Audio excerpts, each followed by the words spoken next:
जय श्री कृष्ण, राधे राधे। श्रीमद् भागवत तृतीय स्कंद अथेकादशोऽध्यायः। मन्वन्तरादि काल विभाग का वर्णन। श्री मैत्रेय जी कहते हैं, विदुर जी, पृथ्वी आदि कार्य वर्ग को जो सूक्ष्मतम अंश कहते हैं, जिसका और विभाग नहीं हो सकता तथा जो कार्य रूप को प्राप्त नहीं हुआ है और जिसका अन्य परमाणुओं के साथ संयोग भी नहीं हुआ है, उसे परमाणु कहते हैं। इन अनेक परमाणुओं के परस्पर मिलने से ही मनुष्य को भ्रमवश उनके समुदाय रूप एक अवयवी की प्रतीति होती है। यह परमाणु, जिसका सूक्ष्मतम अंश है, अपने सामान्य स्वरूप में स्थित उस पृथ्वी आदि कार्यों की एकता, समुदाय अथवा समग्र रूप का एक नाम परम महान है। इस समय उसमें न तो प्रलयादि अवस्था भेद की स्फूर्ति होती है, न नवीन प्राचीन आदि काल भेद का भान होता है, और न घट घटादि वस्तु भेद की ही कल्पना होती है। साधु श्रेष्ठ, इस प्रकार यह वस्तु के सूक्ष्मतम और महत्म स्वरूप का विचार हुआ। इसी के सादृश्य से परमाणु आदि अवस्थाओं में व्याप्त होकर व्यक्त पदार्थों को भोगने वाले सृष्टि आदि में समर्थ अव्यक्त स्वरूप भगवान काल की भी सूक्ष्मता और स्थूलता का अनुमान किया जा सकता है। जो काल प्रपंच की परमाणु जैसी सूक्ष्म अवस्था में व्याप्त रहता है, वह अत्यंत सूक्ष्म है, और जो सृष्टि से लेकर प्रलय पर्यंत उसकी सभी अवस्थाओं का भोग करता है, वह परम महान है। दो परमाणु मिलकर एक अणु होता है, और तीन अणुओं के मिलने से एक त्रसरेणु होता है, जो झरोखे में से होकर आई हुई सूर्य की किरणों के प्रकाश में आकाश में उड़ता देखा जा सकता है। ऐसे तीन त्रसरेणुओं को पार करने में सूर्य को जितना समय लगता है, उसे त्रुटि कहते हैं। इससे 100 गुना काल वेद कहलाता है, और 3 वेद का एक लव होता है। 3 लव को एक निमेष और 3 निमेष को एक क्षण कहते हैं। 5 क्षण की एक काष्ठा होती है, और 15 काष्ठा का एक लघु, 15 लघु की एक नाड़ी का दंड कही जाती है। 2 बढ़ने के अनुसार दिन एवं रात्रि की दोनों संध्याओं के 2 मुहूर्तों को छोड़कर 6 या 7 नाडिका का एक प्रहर होता है। यह याम कहलाता है, जो मनुष्य के दिन या रात का चौथा भाग होता है। 6 तल तांबे का एक ऐसा बर्तन बनाया जाए जिसमें एक प्रस्थ जल आ सके, और 4 माशे सोने की 4 अंगुल लंबी सलाई बनवाकर उसके द्वारा उस बर्तन के पेंदे में छेद करके उसे जल में छोड़ दिया जाए।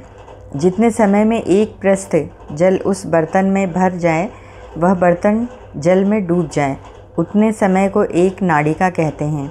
विदुर जी, 4-4 पहर के मनुष्य के दिन और रात होते हैं, और 15 दिन रात का एक पक्ष होता है, जो शुक्ल और कृष्ण भेद से 2 प्रकार का माना जाता है। इन दोनों पक्षों को मिलाकर एक मास होता है, जो पितरों का एक दिन रात है। 2 मास का एक ऋतु और 6 मास का एक अयन होता है। अयन दक्षिणायन और उत्तरायण भेद से 2 प्रकार का है। ये दोनों अयन मिलकर देवताओं के एक दिन रात होते हैं, तथा मनुष्य लोक में ये वर्ष या 12 मास कहे जाते हैं। ऐसे 100 वर्ष की मनुष्य की परम आयु बताई गई है। चंद्रमा आदि ग्रह, अश्विनी आदि नक्षत्र और समस्त तारा मंडल के अधिष्ठाता कालस्वरूप भगवान सूर्य परमाणु से लेकर संवत्सर पर्यंत काल में 12 राशि रूप संपूर्ण भुवन कोश की निरंतर परिक्रमा किया करते हैं। सूर्य, बृहस्पति, सवन, चंद्रमा और नक्षत्र संबंधी महीनों के भेद से यह वर्ष ही संवत्सर, परिवत्सर, इंडवात्सर, अनुवत्सर और वत्सर कहा जाता है। विदुर जी, इस 5 प्रकार के वर्षों की प्रवृत्ति करने वाले भगवान सूर्य की तुम उपहार आदि समर्पित करके पूजा करो। ये सूर्यदेव पंचभूतों में से तेजः स्वरूप हैं और अपनी काल शक्ति से बीज आदि पदार्थों की अंकुर उत्पन्न करने की शक्ति को अनेक प्रकार से कार्योन्मुख करते हैं। ये पुरुषों की मोह निवृत्ति के लिए उनकी आयु का क्षय करते हुए आकाश में विचरते हैं तथा ये ही सकाम पुरुषों को यज्ञ आदि कर्मों से प्राप्त होने वाले स्वर्ग आदि मंगलमय फलों का विस्तार करते हैं।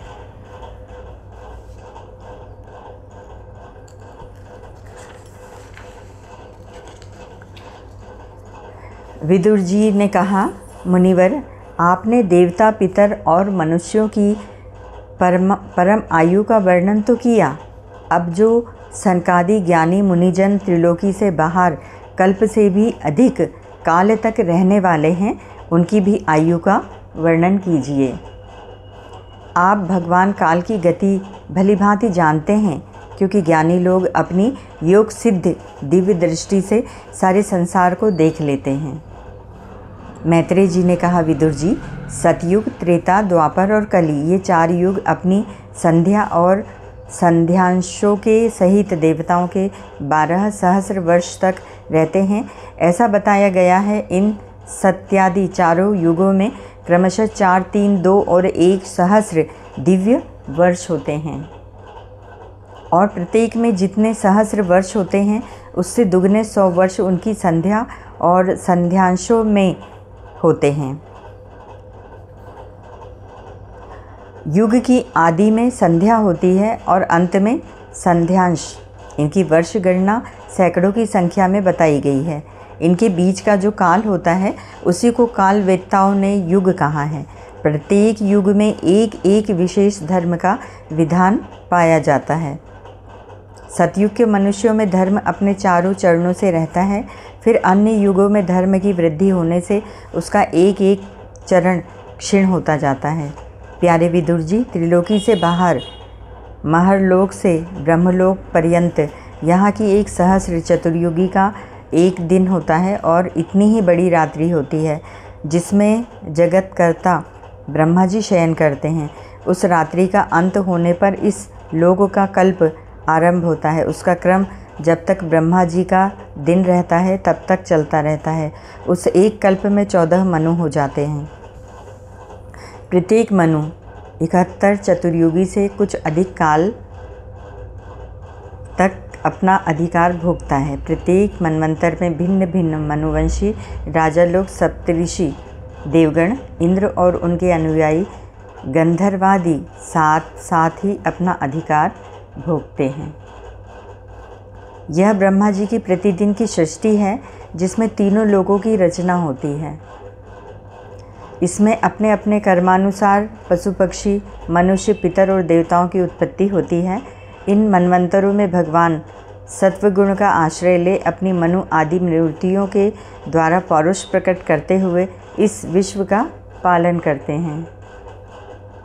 कालक्रम से जब ब्रह्मा जी का दिन बीत जाता है तब वे तमोगुण के संपर्क को स्वीकार कर अपने सृष्टि रचना रूप पौरुष को स्थापित करके निश्चेष्ट भाव से स्थित हो जाते हैं। उस समय सारा विश्व उन्हीं में लीन हो जाता है। जब सूर्य और चंद्रमा आदि से रहित वह प्रलय रात्रि आती है तब वे भूः भुवः स्वः तीनों लोग उन्हीं ब्रह्मा जी के शरीर में छिप जाते हैं। उस अवसर पर तीनों लोग शेष जी के मुख से निकली हुई अग्नि रूप भगवान की शक्ति से जलने लगते हैं। इसीलिए उसके ताप से व्याकुल होकर भृगु आदि मुनीश्वर गण महरलोक से जनलोक को चले जाते हैं। इतने में ही 7 समुद्र प्रलय काल के प्रचंड पवन से उमड़कर अपनी उछलती हुई उत्ताल तरंगों से त्रिलोकी को डुबो देते हैं। तब उस जल के भीतर भगवान शेषशायी योग निद्रा से नेत्र मूंद कर शयन करते हैं। उस समय जनलोक निवासी मुनिगण उनकी स्तुति किया करते हैं। इस प्रकार काल की गति से एक एक सहस्र चतुर्युगी रूप में प्रतीत होने वाले दिन रात के हेर फेर से ब्रह्मा जी की 100 वर्ष की परमायु भी बीती हुई सी दिखाई देती है। ब्रह्मा जी की आयु के आधे भाग को परार्ध कहते हैं। अब तक पहला परार्ध तो बीत चुका है, दूसरा चल रहा है। पूर्व परार्ध के आरंभ में ब्रह्मा नामक महान कल्प हुआ था, उसी में ब्रह्मा जी की उत्पत्ति हुई। पंडित जन इन्हें शब्द ब्रह्म कहते हैं। उसी परार्ध के अंत में जो कल्प हुआ था उसे पादकल्प कहते हैं। इसमें भगवान के नाभि सरोवर से सर्वलोक में कमल प्रकट हुआ था। विदुर जी, इस समय जो कल्प चल रहा है वह दूसरे परार्ध का आरंभ बतलाया जाता है।